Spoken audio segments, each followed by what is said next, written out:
안녕하십니까.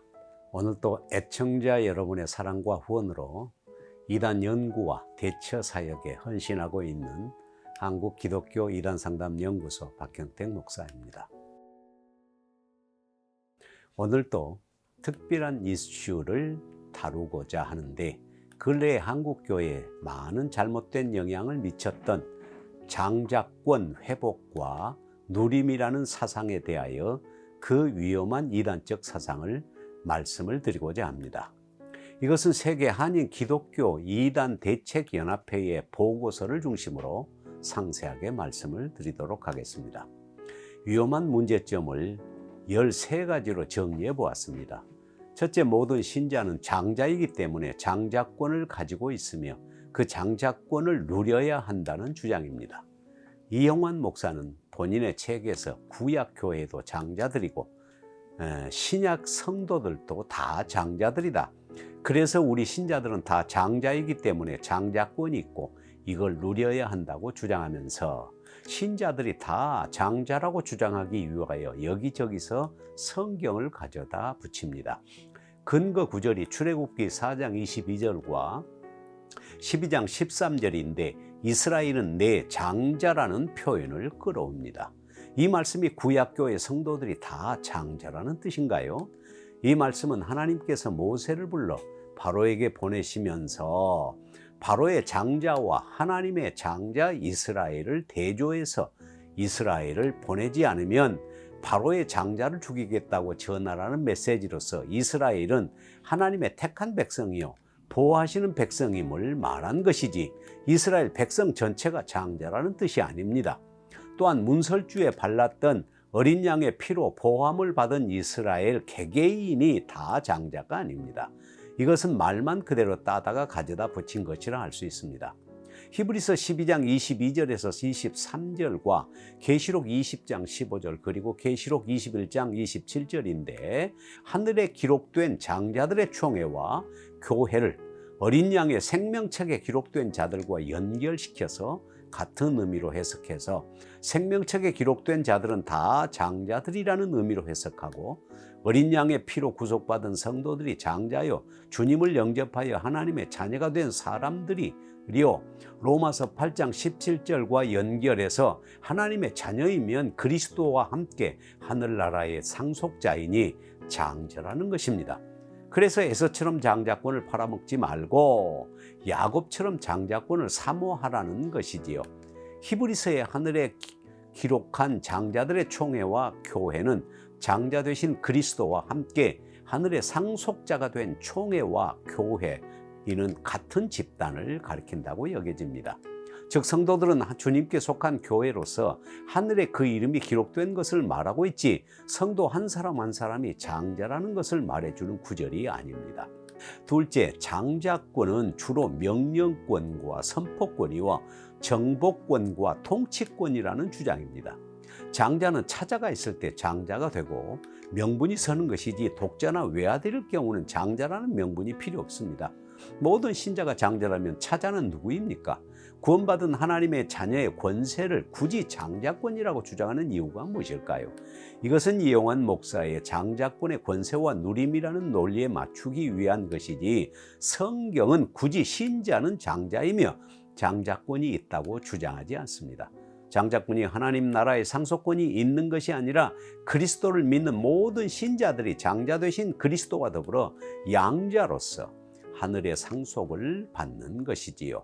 이영환 목사는 장자권이 첫째 선포권, 둘째 명령권, 셋째 예수 이름권, 그 다음에 넷째 정복권, 다섯째 통치권, 여섯째 대화, 교제, 청구권이라고 하며 이러한 권세를 누려야 한다고 주장합니다. 이것은 신자가 누려야 할 권세인가요? 이러한 논리를 입증하기 위하여 하나님도 명령하고 선포했고 예수님도 명령하고 선포했고 제자들도 명령하고 선포했기 때문에 신자들도 이러한 권세가 있어 명령하고 선포하고 정복하고 통치해야 한다고 주장하는 것입니다. 특히 선포하고 명령하고 정복하고 통치해야 할 대상이 주로 마귀요 사탄이요 다양한 악한 영들이라고 하여 집회에서 나타나는 현상은 상대방에게 들어가 있는 마귀나 다양한 영들이 떠나가라고 명령하고 소리 지르는 것은 귀신론의 축사나 축귀의식과 방불합니다. 셋째, 하나님도 명령과 선포, 예수님도 명령과 선포, 제자들도 명령과 선포를 했으니 우리도 할 수 있다고 주장하죠. 넷째, 정복권, 통치권, 명령권, 선포권의 대상은 주로 땅인데 곧 마귀, 사탄, 악한 영이라는 것입니다. 다섯째, 모든 신자는 영적 세계에 대하여 명령하고 선포할 수 있다고 합니다. 여섯째, 신자에게도 귀신이 역사할 수 있으며 예수님과 대화 중에도 사탄이 역사했다고 합니다. 일곱째, 모든 신자는 예수 이름 사용권이 있고, 여덟째, 신자는 조상의 죄와 저주를 정복해야 하며, 아홉째, 하나님과 예수님은 큰 소리로 찬양 기도를 좋아하시고 큰 소리 천국이기 때문에 큰 소리로 찬양하고 큰 소리로 기도해야 하고 큰 소리로 선포해야 한다는 주장입니다. 열째, 사탄은 아담을 시기하여 아담과 하와로 하여금 죄를 짓게 했다는 것이고, 열한째, 모든 죄와 질병과 재난은 그 원인이 사탄에게 있다는 주장이며, 열둘째, 장자권을 누리는 것과 명령과 선포를 통하여 사단 마귀와 악한 영들을 쫓아내야 한다는 것입니다.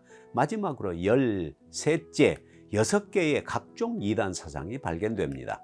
그의 책의 제목인 장자권의 회복과 누림에 대한 비판하자면요, 예수님이 장자라면 우리도 다 장자가 되는 것이 아닙니다. 그리스도와 함께 하나님 나라를 상속받을 양자일 뿐입니다. 성경은 맏아들로서 예수님을 말씀하시고 신자들에게 장자라는 말씀을 하지 않고 오히려 그리스도와 함께 하나님 나라를 상속받을 자로서 양자라는 표현을 사용합니다. 장자권의 회복과 누림이라는 표현에서 회복은 상실했거나 망가졌거나 할 때 회복이라는 용어를 사용할 수 있습니다. 신자들이 언제 장자권을 받았고 그 장자권을 상실했나요? 장자권을 상실했다면 언제 회복했나요? 이것도 성경에는 없는, 이해할 수 없는 내용입니다. 그리고 장자권의 누림이라고 표현하는데 성경이 하나님의 자녀로서 그 장자의 권세를 누리라는 표현은 없습니다. 이 표현은 주로 지방교회나 다락방에서 쓰는 용어인데 비성경적입니다. 그리고 장자권의 권세를 누리는 것이 결국 명령과 선포로 이어지는 것을 볼 수 있고, 명령과 선포의 대상이 주로 사탄 마귀인 것을 볼 수 있습니다. 장자권의 권세가 명령과 선포요, 마귀를 향하여 명령하고 선포하는 것이 장자권의 누림이라고 하는데, 이런 주장은 이단적인 사상으로서 결국 귀신론의 마귀 축사와 동일한 것을, 장자권의 권세라는 것을 이용하여 자신의 논리를 합리화하기 위한 수단이 아닌가 생각됩니다.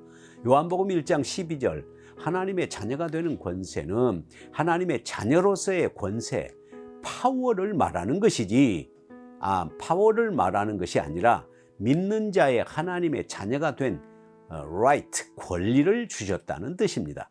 이것은 장자권과는 아무런 상관이 없습니다. 결국 이것도 가져다 붙인 것입니다.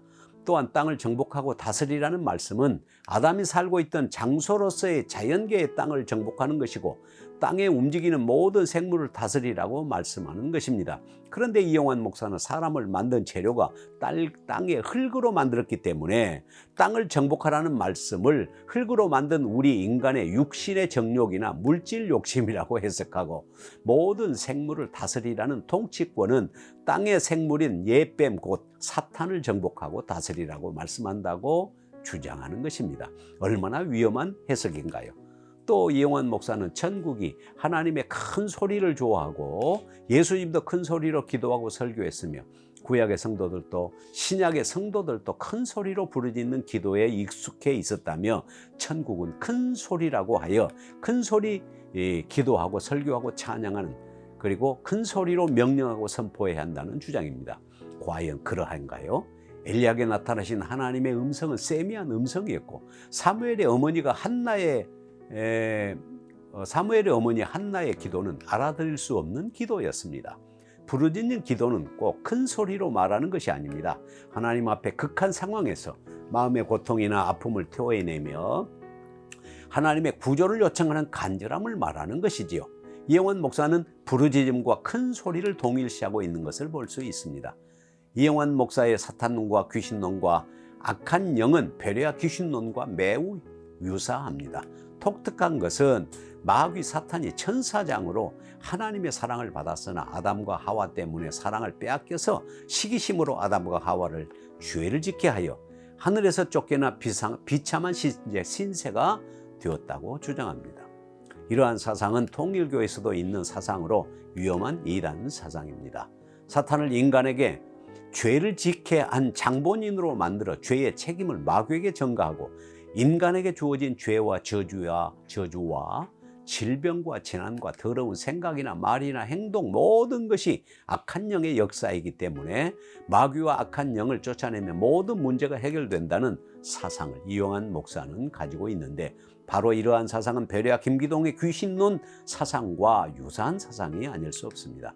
특히 이용한 목사의 예수님의 보혈에 대한 왜곡과 주술적 행위에 대하여 비판하지 않을 수 없습니다. 이영환 목사는 육신의 생명만 피로 존재하는 것이 아니라 영적 생명도 피로 존재한다는 주장을 하고, 육신의 생명에는 피가 근원이듯이 영적 생명에는 예수님의 보혈이 근원이라는 주장을 하는데, 이러한 주장은 지방교회가 주장하는 교리입니다. 예수님의 보혈은 우리의 죄를 대속하기 위하여 흘리신 피이기 때문에 보배로운 피라고 하여 그것을 보혈이라고 합니다. 바로 예수님의 십자가의 죽음을 의미합니다. 피 자체에 어떤 능력이 있는 것이 아닙니다. 우리의 영적 생명이 보혈이라는 주장은 잘못된 주장입니다. 보혈이 영적 생명을 보존하는 것이 아니라 그리스도를 믿음으로 생명을 얻어 단절되었던 하나님과의 관계가 회복되는 것입니다. 특히 예수님의 보혈을 믿음으로 바르고 뿌리고 마시고 덮으면 질병이 치료되고 죄악이 떠나간다고 주장하며, 그러한 행위를 하는 것은 주술적인 행위라 할 수 있습니다. 요즘에 예수님의 피를 외치며 실제로 피를 뿌리는 행위를 하고 바르는 행위를 하고 마시는 행위를 하는 사람들이 나타나는데, 바로 이영환 목사의 집회에도 나타나는 현상이지요. 이러한 주술적인 사상이나 행위는 전혀 성경에서 말하지 않는 비성경적인 것입니다.